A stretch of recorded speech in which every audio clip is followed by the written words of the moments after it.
Morning, everyone. It's actually nighttime here in Hong Kong, but good morning for the people in NA.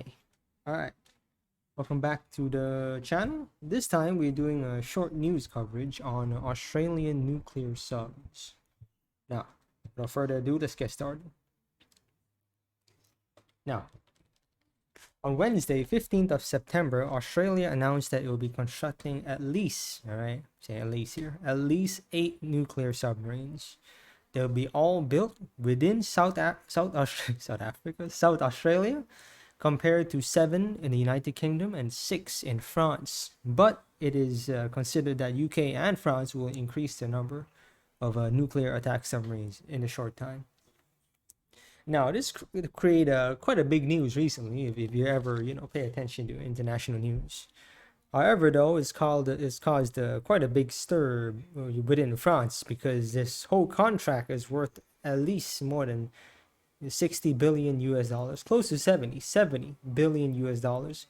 If you're including inflation and all that, it's close to a 90 billion US dollar deal with France, all right? For 12 diesel powered version of their own submarine, which is what you're seeing on the screen right now, the Barracuda class, all right? Now, on here we'll talk shortly about the difference between different type of submarines. So there's this thing called diesel electric submarines, and there's this thing called nuclear powered submarines. Okay. So for example, the Barracuda, is a nuclear attack submarine, whereas there's either a say conventionally converted version of a nuclear attack submarine, which is what France is selling to Australia originally, or you have natively built, conventionally powered submarine. Now, if I can, oh wait, it's right there. Is it this one? Yeah, here. For example, the Type 214 from Germany and the Soryu class from Japan. These are both conventionally powered submarine. The difference between nuclear and conventionally powered submarine, there's a few things.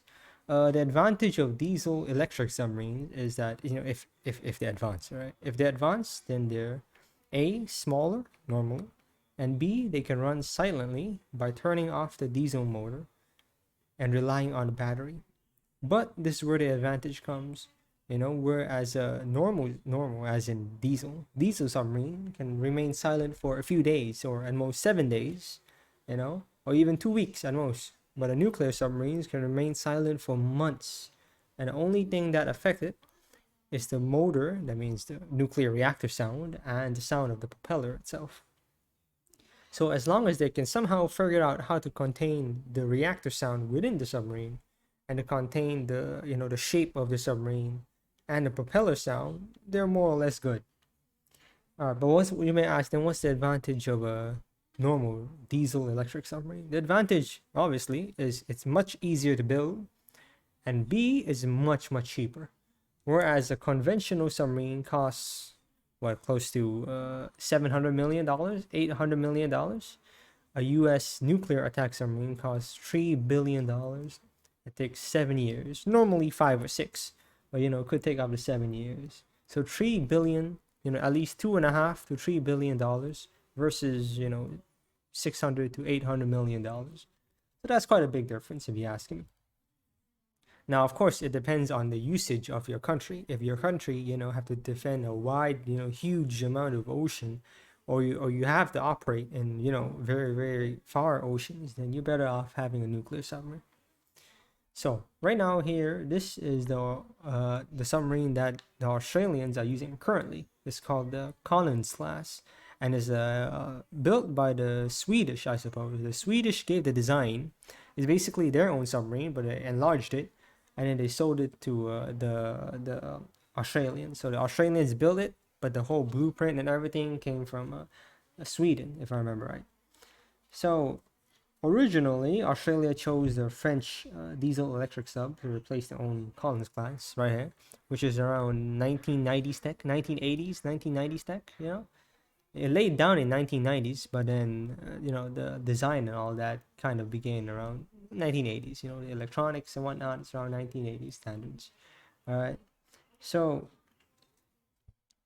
the Australian PM, Scott Morrison, told Macron, French president, that apparently the submarines that France is supplying them, the Barracuda class, the conventional version of it, basically they call it the attack class. It sounds a little boring, but whatever.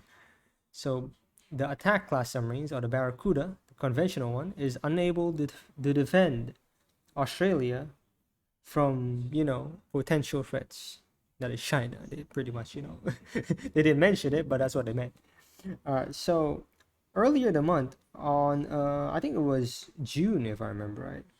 Let me see. Is it? Yes, it was June. It was early in June. He told Macron that he was doubting the diesel electric subs can protect Australian waters.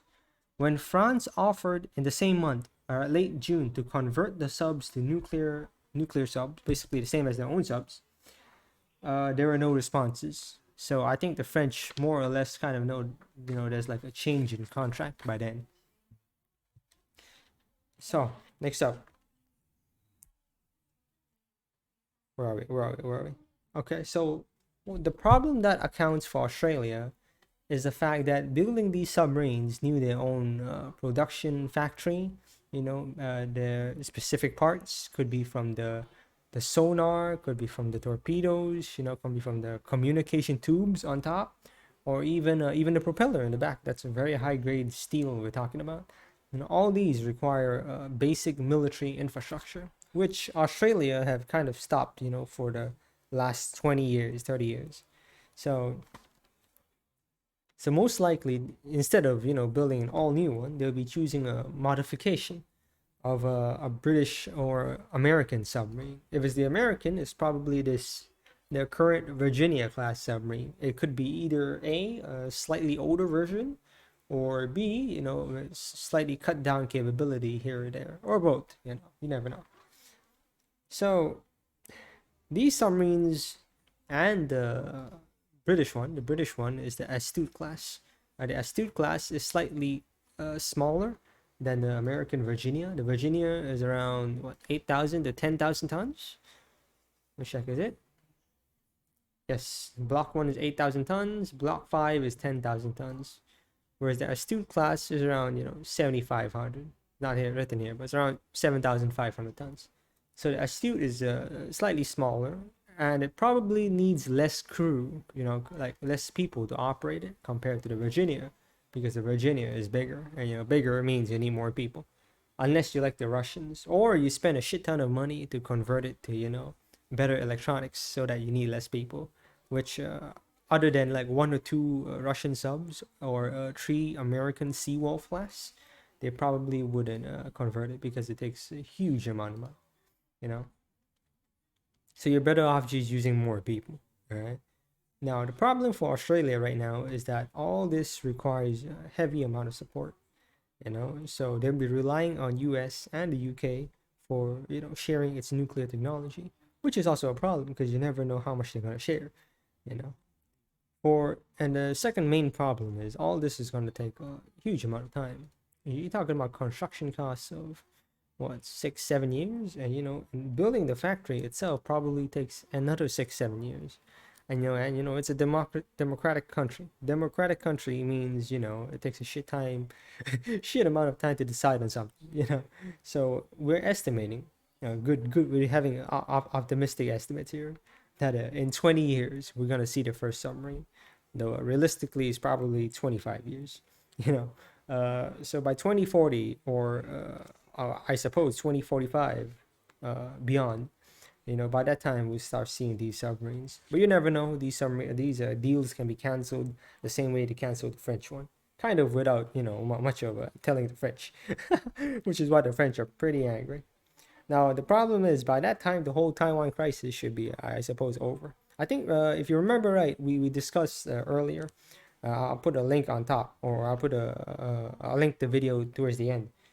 I talked about we in the podcast talked about the Taiwan crisis, and how the most likely scenario is between 2025 to 2030, early 2030. That's the most likely time that China is going to move, because that's where they have the biggest advantage.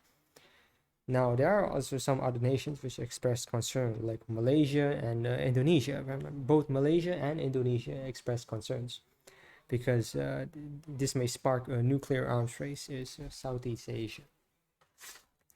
So the last thing, last topic here we're going to cover is how does it affect China? How does it affect the other side, right? How does it affect the red side? So in the beginning when we all heard Australia is going to come and support Taiwan, we were thinking they're like, they're bullshitting, they're fucking bluffing, because Australians always bluff. We all know that. But apparently they were not joking, But we have underestimated the determination of Australians. The Australian force may not have much impact on the landing forces. Landing forces, as in the people. Oh, I'm gonna zoom in a little more. As in the people that's actually gonna land in Taiwan. So we're talking about landing forces towards here. Okay, over towards here, they may not do much about it. But we all know by the year around 2028, 2030, China will have a very potent navy. By that time, they're more than likely try to push the war lines beyond the first island chain. So this is the first island chain. All right. Sorry. Yeah, here. Mainly here. There's this, but you can forget about it because China rarely sells ships at this point. So mainly is this area, from Japan, a little more than Taiwan, and then through the South China Sea. Okay. By 2030, I think China has more than capable navy to push through towards here. There's the middle of the second island chain. Okay, now can they push to Guam? Maybe not, but still at least here, I'm pretty confident they're able to push to it. So whenever Chinese submarines push towards the open Pacific Ocean, how much can Australia from Darwin somewhere here, right? How much can they support, the American forces and Japanese forces, when they're engaging over the Western Pacific Ocean in this area right now, right here. That's the most contested area in the history of mankind. Well, at least for the next, 20 years. So a little before Guam, but beyond Taiwan. So this piece of the ocean right here. It's a big, big contestant, area. So lastly, we concluded with it'll definitely affect how China project its defenses, close to the second island chain, close to the end of the second island chain, in fact. you know but this also depends on how quickly their own submarines can be used. So we never get to have a clear say on the 095 submarine. We did heard that it's coming very very soon, so we're not sure what is very very soon though. But we were pretty sure it's within this 2-3 years, because we've already seen satellite images that part of it is completed. Yeah, right here. It is a small image of it under construction. This part is what basically like a part of the back, I think, either front or the back. I suppose it's the back. I'm not sure though. So this seems like a pretty old image, a little more than half a year ago. So by now, I think within 1 year, either 2022 or at most 2023, we're gonna see a new nuclear attack submarine. And I've heard they've cooperated with the Russians again, after the 094A Jin class.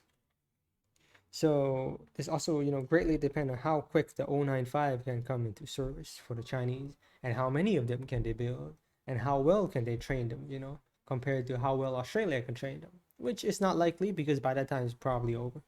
But we'll see how the Chinese go. So in conclusion, it's a great addition to Australia, though it is very very expensive, but it's still a huge improvement for the Australian Navy. Overall, though, I don't think this is a major effect for the Chinese Navy.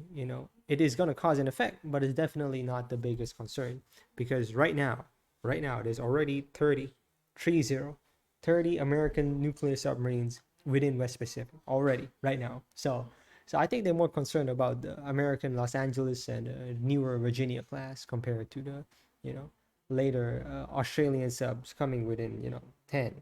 They may rent the submarines for a short time to 20 years. And besides, you also have to consider how well the Australians can operate submarines, because the Collins class, which they operated, is not, it doesn't exactly have a, good reputation. There's been water leaks, electricity leaks, the metal is rusting inside. It's not a ship with a good, reputation. So, we'll see how it goes. All right, thank you for joining this time. So, hope to see you again later. This time there's only me because others either having class. So I'm having class too, but I pick some time here and there to finish my research. So I'll be doing our next video would be on the Chinese Navy crossing to Alaska. We'll be doing a few news actually next time. So we'll do the Chinese Navy crossing Alaska, and then we'll do another one for the NG-80 program with new info. And the last thing is we'll talk shortly about the Turkish unmanned aircraft carrier. So that's what they plan, in the next coming years. So thank you for joining. We'll see you next time. Hope you like the short news instead of the super long podcasts. We'll still make super long podcasts, but we'll make those around once in 2 weeks or something, because it's a wild schedule, man. Anyway, thank you for joining. Hope you have a great day. I'll see you next time. Peace.